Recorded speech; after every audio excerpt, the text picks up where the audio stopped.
Hello, everyone. I am Jarbold, or Jarrett. I'm the charity coordinator for Annex this year, and I have with me Genesis from Pivot, our charity partner, who's here to explain where all of your donations, all of your contributions to Penny Wars, all of our auction funds, where they're all going to, who it's helping. So if you'd like to...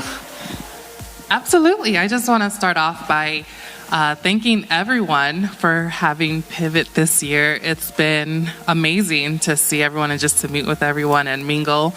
And we're very excited for what's to come. But just to start off a little bit about Pivot, we are a youth agency and we service ages 12 to 24. And we basically bridge the gap between teen homelessness and stability. We know that it's very difficult for a teenager who's out of like the societal norms to be accepted, by family members, friends, and that just goes on to add to the regular causes of teen homelessness. Maybe their parents passed away or they ran away themselves. But Pivot is here to just kind of step in, intervene. And by the way we do that is that regardless of the entry point that our kiddos come in through, we start assessing them with something we call a universal screening. And that universal screening assesses them on the 5 domains. And those 5 domains are housing, basic needs, employment, education, and permanent connections. And each one of our services that we have on the agency kind of touches upon one of those 5 domains. So for example, we have a food pantry and clothing closet that would touch on basic needs. We have 26 tiny homes that we opened up for kiddos aging out of DHS, and that would touch upon housing. We also have 2 on-site emergency youth shelters. Our first one is the Family Junction Shelter, and it is our 12 to 18-year-old DHS licensed facility.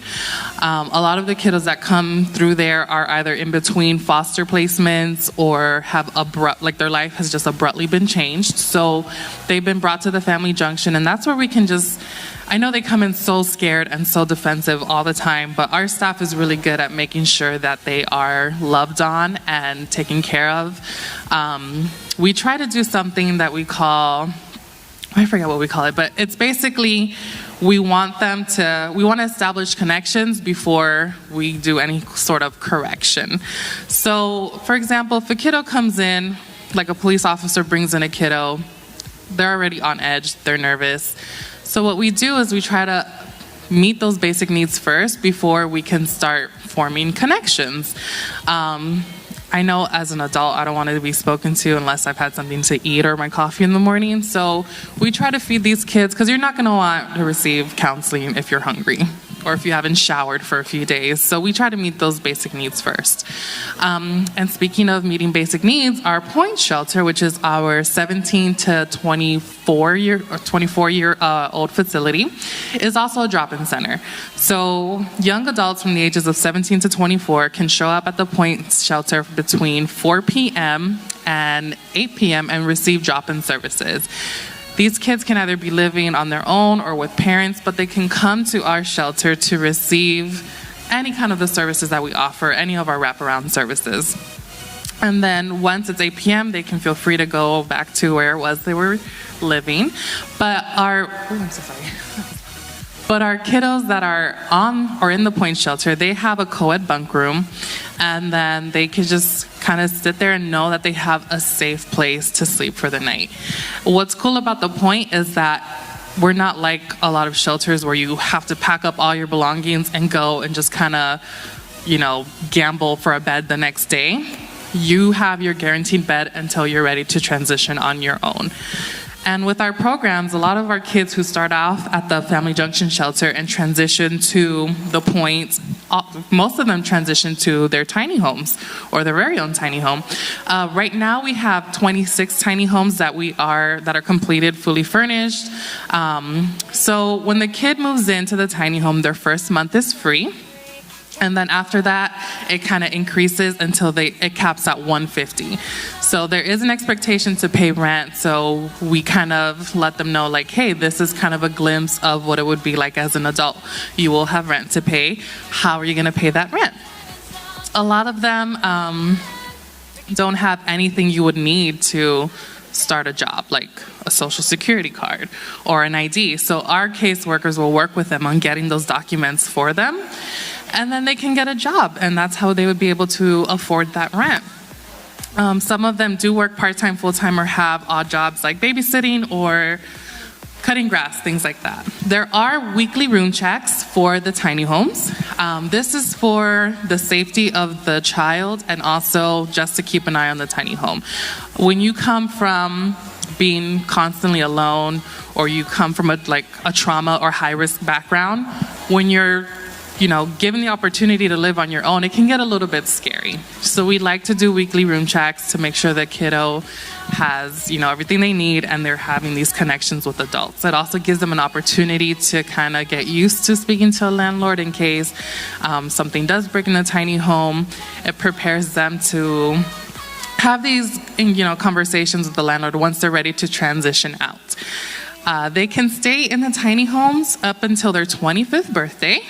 After that, they would have to transition out on their own, but 6 months prior before they move out, our caseworkers will work with them to make sure that they have everything necessary to move in on their own. A lot of them move in with roommates or a significant other or on their own, and we just make sure that they're moving into a safe and secure place on their own and that they have the appropriate funds to be able to afford that, because they're going from paying just $150 a month to all of a sudden paying Oklahoma rent prices, and then it's like the security deposits for utilities, the security deposit for the apartment, first month's, last month's rent. So our caseworkers work with them until then. And even after they aged out of the umbrella of Pivot services, they are forever Pivot family, and they can still come back to get the food, if they need a food pantry, counseling, it's all access for them. So any questions? So what's the community like at the Tiny Homes Center? You guys do activities together? Yes. So that's a great question. Right now, we are in the process of building a community center, and that'll also have like a laundry facility and staff offices. But right now, our tiny home kiddos can join along with the rest of the agency kiddos on field trips. And there's like parties for them. I know every holiday our staff make them like holiday appropriate gift baskets if they celebrate. The kids are allowed to intermingle with each other, and we encourage them to hey, check on your neighbor and make sure that they're doing okay, help them out when it comes to certain things. But we will say that they come from being constantly on high alert to just being able to relax. So they treasure their peace and quiet a lot. So a lot of them stay inside their homes, which is fine. I mean, I can understand that. But for the most part, we try to strive to build or foster a really warm community and just let them know that they're always, there's always someone to talk to. There's always someone to love on them if they need that. Did you say something about there was D&D groups? Yes. Clubs and stuff that yes. they have? So a lot of our kiddos love subculture, whatever it may be. So I know recently they had the Japanese Society of Oklahoma come in, and they taught them how to do origami, and they taught them how to say basic Japanese words, and they ate that up. They loved it. So we encourage anyone who probably just kind of oh, you know what, I think I have a skill that these kiddos might enjoy. Let me sign up and just, teach them a class. So we do have people who donate D&D books and board games, and they fight for those, to be able to keep them. They really do. So, yes, we do have these groups that we kind of want to cater towards their different interests and hobbies.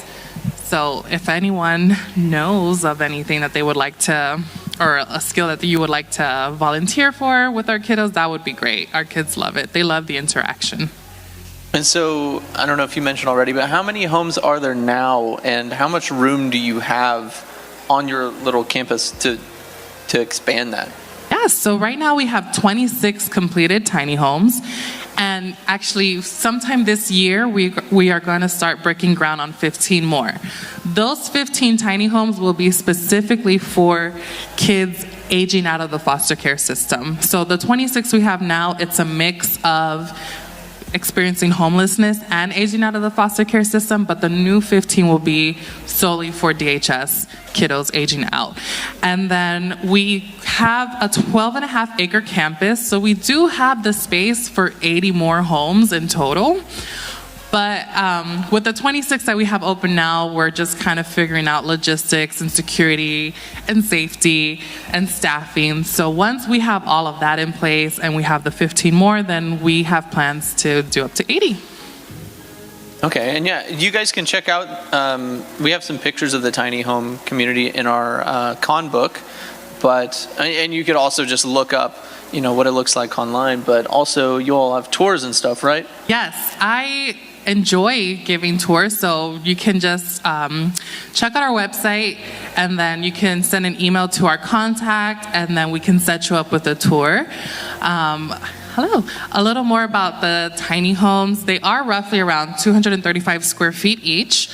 For the safety measures, none of them are a loft tiny home, just for the safety of the child, of our client. And each tiny home was adopted, we'll say, to have like an interior designer from across Oklahoma City or just the state or even the country to come in and decorate and design each tiny home on the inside. So they are beautiful on the inside. When the kid moves in, they're fully furnished, they're fully stocked with plates, cups, sheets, towels, bathing essentials, cleaning essentials, anything you would need to move in. That way it removes that added barrier from the kid being able to enjoy their home. So you're talking about different supplies that people would need. Could you tell us a little bit about like the point, drop-in kind of services, stuff like that? Yes. So as you can imagine, an agency that services teenagers, we go through quite a bit of supplies. Food such as non-perishable items, granola bars, ramen, mac and cheese cups. The point, because it is a drop-in center, we go through a fairly large amount of laundry detergent and liquid. We also go through a huge amount of socks. I mean, they're teenagers, socks get smelly after you wear them for a while. So any donations that come from this convention will go directly to impacting the lives of these young kiddos on campus. It'll go directly to providing undergarments or coats. It'll go directly to providing snacks for the pantry. And then on the tours, if you would like a tour, you will be able to see the pantry and the clothing closets and the tiny home community. You will be able to see the family junction and the point. We also have another, which we don't really touch upon that often, but it's a very important program that we have, and it's called the CIC. It's the Community Intervention Center.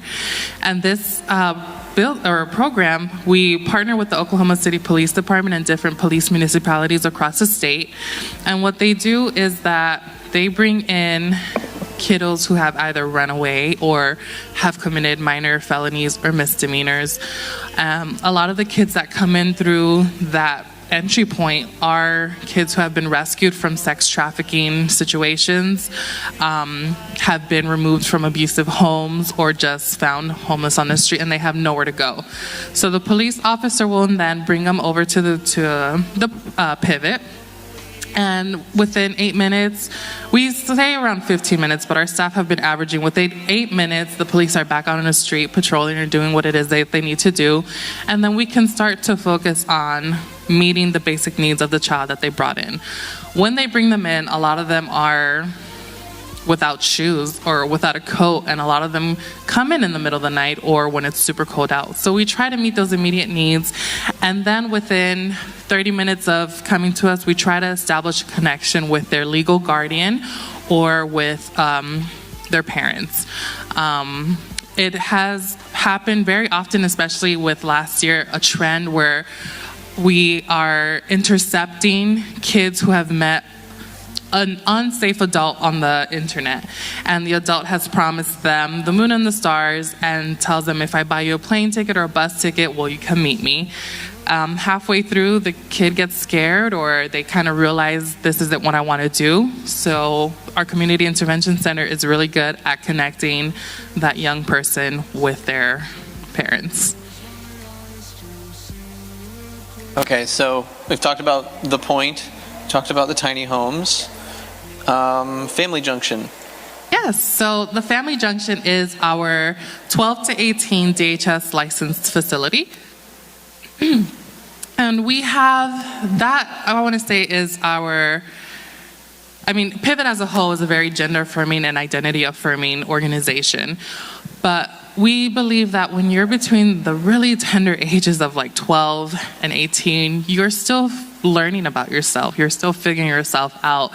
And it's difficult to do that when you're unsafe or when you have constant risk or trauma in your life. So when the kiddos come to the Family Junction, they're really closed off at first, really scared. Our staff is really good at kind of talking to them slowly, making sure that they're establishing these, like a trust or a bond with them. And once that bond has been made, you would see how these kiddos flourish in that atmosphere or in that, in that space. We do have a hallway 1 and hallway 2, which is basically, we strip the genders from the hallway just to be more inclusive with our kids. These kids do have daily groups, and it's different people in the community who volunteer their time to do like an emotional vampire group or a sewing club or a sports club, things like that. I know the Thunder cheerleader girls came once and passed out some toys for them. We get just lots of different niche groups that come and share and volunteer their time with our kids, and our kids enjoy it and love it. They form connections, they start opening up and blossoming and talking to each other. So I will say our Family Junction shelter is very vital in intervening and stopping that risk where it's at. You can volunteer too. Yes, you can.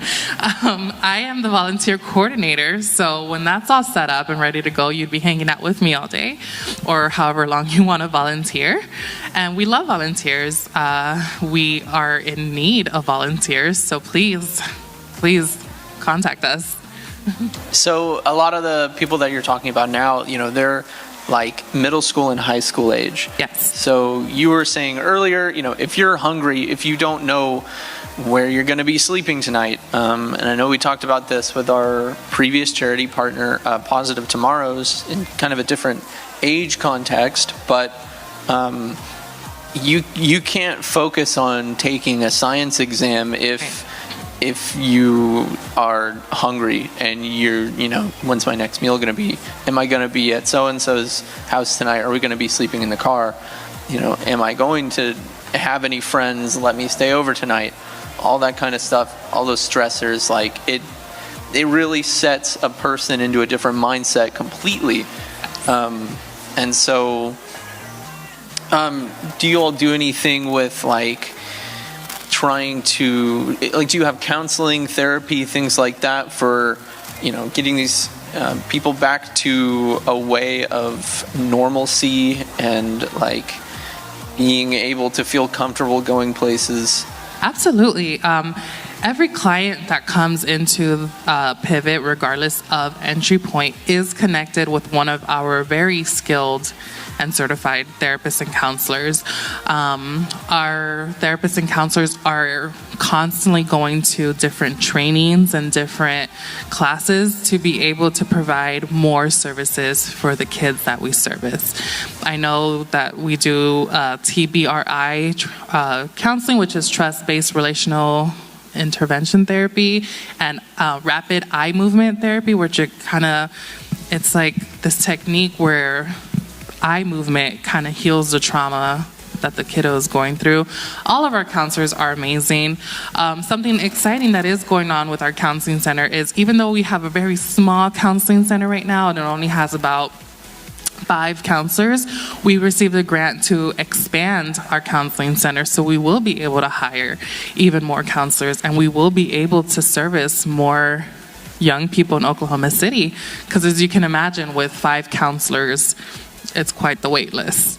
So once we have expanded our counseling center, it really eliminates the need to wait or, jumping hurdles to be seen by a counselor. So we're very excited about that. We love our counselors. So is that every one of the, have you touched on all of the services that are at the...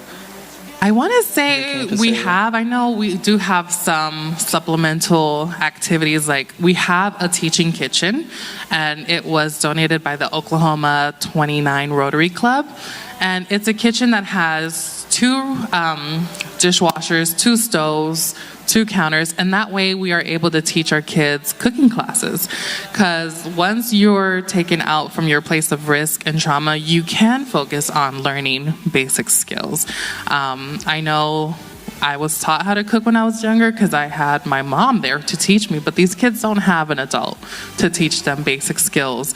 So a lot of them don't know how to boil an egg or how to make a mac and cheese cup and things like that. And once they start doing their teaching courses, the classes get more and more advanced. I know just past Thursday they made steak tacos, and they love those courses. I know the staff loves the courses because they can always stop by and kind of like sample, but we offer fun little activities like that for the kids, so it's just not like you're at a shelter.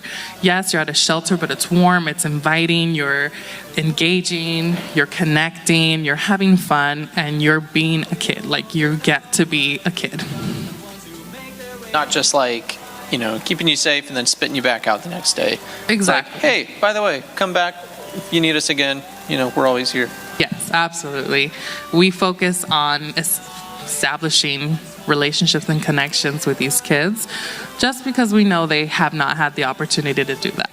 And we don't want to be another adult who's like, well, I was told to help you, so I'm going to help you, but once I'm done, that's it. No, we do follow-up phone calls. We, knock on doors if we haven't heard from them in a while. We do our research. We make sure that these kids have a fighting chance to become independent, successful adults. Well, I'll go ahead and say that, if anyone in the room has a question, feel free to ask. We do have one on Twitch. How many kids do you all average, like, through consulting or, like a month? How many come through? So it has increased quite a bit throughout, for the last several years. I know 2021, it was around 3,000 kids. And for this year, where we are now, we're already at almost 1,000. A month? Or just as we are right now, Okay. How many kids we serviced for this year. This year. And I mean, I would say that, but from January to the last time we did our count. But a month, because we have so many entry points, I want to say we're averaging around 300-400 kids that we service a month. Yeah. That's a good question. Thank you, Twitch streamer, Twitch viewer. So during, and I already touched on this, I think, but during the convention, we are accepting donations through QR codes directly to Pivot, as well as our Penny Wars. We're doing those QR codes. You can vote with those for the themes, but we're also taking cash donations at both Pivot's table out here in the main con floor, as well as at the con store in the dealer's den. And they're both getting added together at the end of the night and counted up. And those donations go directly to our young people. It goes towards buying pantry items, hygiene items. It goes towards classes that the kiddos want to attend. I know some of our tiny home kids do like boxing classes. It goes towards after school activities. We've been fortunate that a lot of people volunteer their time, but sometimes, for example, we have a very talented artist, and she was using really old paints and really old canvases. And with donations, we were able to buy her fresh paints, fresh brushes, lots of canvases. So she's been having a blast painting around. And your donation goes directly towards these kids' lives. It goes towards their smiles, it goes towards their safety, their warmth. So we really appreciate any donation coming in. Yes, and also we're doing both our silent auction currently. We'll be calling that on Sunday. And we're also doing a live auction on Sunday for some items. So definitely participate in both of those. A lot of those items were donated by vendors, staff, all sorts of people from the community gave those items for us to raise money for Pivot. So thank you to those people as well. We definitely appreciate it. Do we have any more questions? Anyone? Yes. So we service ages 12 to 24. And then for the kids who kind of are under that age or over, we do have partner agencies that we refer them out to. Question. Yeah, so who all are you? I mean, there's a lot of organizations in Oklahoma City that are all working together and covering different bases and stuff like that. So some of our partner agencies are Cut It Forward, and they specialize in teaching foster parents how to take care of their foster kids' hair if it's if they need ethnic hair care products or anything like that. We also partner with Parent Promise. We partner with Positive Tomorrows. We partner with Sisu. Lots of different agencies that together we just form this mecca of services that really just help the young people around, and sometimes even adults. I know the Regional Food Bank of Oklahoma, they do a once-a-month drop-off to us, and that I know sometimes older people have been referred over to us to receive our food pantry items, which is completely okay. We encourage that. And I know there's just lots of other agencies that we do, like United Way is a very big partner agency of ours.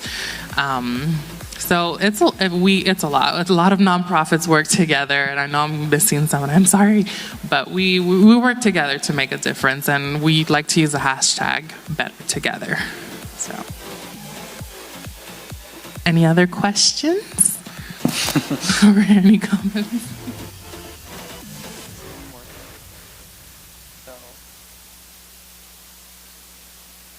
Well, if you all do have a question, you can always come out and talk to us over at the Pivot table out here on the main con floor. Definitely say hi to Genesis and Kat over there. Yes. They'll be here all weekend, and maybe you'll see them after hours as well. On the dance floor or something. I mean, maybe not the dance floor, but maybe off to the side. In the artist alley. Yeah. Yes, but if you all are interested in volunteering or donating, you also take physical donations at your location. Yes. It does not have to be money, but... we take donations of any kind. I know right now we have a huge need for little people clothing, kids from birth to, I want to say, middle school age, and plus size clothing. We have a huge need for plus size clothing. We want our clothing closet to be inclusive for everyone, and we want everyone to be able to access if they need it. So we do need donations of that kind, but we accept donations of car seats, diapers, wipes, hygiene items, canned goods, non-perishable. We even have some deep freezers where we do store frozen food items, to be able to supplement families with meals. So we take donations of every kind. So. Well, thank you all for coming, and thank you all for watching on Twitch. It's been a joy working with you this convention. I agree. I've had so much fun. Thank you for having us. It's been really great. You might see me in tail and ears pretty soon. It's been awesome. All right. That about does it. Thank you all. Thank you, everyone.